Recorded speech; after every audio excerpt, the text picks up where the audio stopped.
Former Honduran President Juan Orlando Hernandez was extradited to the United States Thursday to stand trial for allegedly aiding the smuggling of hundreds of tons of cocaine to America and receiving millions of dollars in bribes. The 53-year-old, whose 2014 to 2022 stint as president was plagued by allegations of corruption, risks spending the rest of his life in prison if convicted. Journalists witnessed Hernandez's departure from an Air Force base in Tegucigalpa on a Drug Enforcement Administration plane destined for the United States. He is due to appear in a New York court on Friday.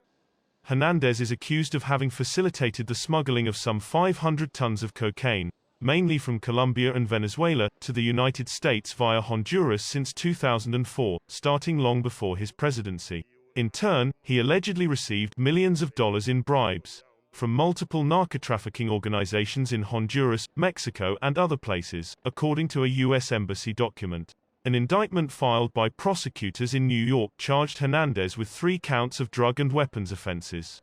Hernandez abused his position as president of Honduras to operate the country as a narco state, U.S. Attorney General Merrick Garland told reporters.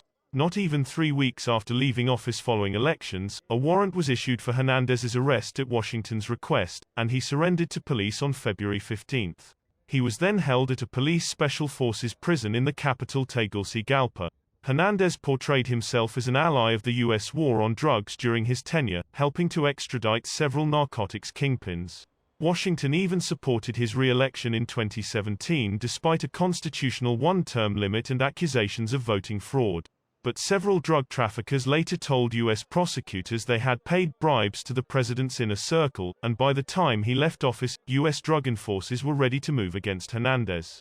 U.S. prosecutors say the former president turned Honduras into a narco state by involving the military, police and civilians in drug trafficking to the United States. He is alleged to have received millions of dollars from multiple drug trafficking organizations, including from the former leader of the Sinaloa cartel, known as El Chapo.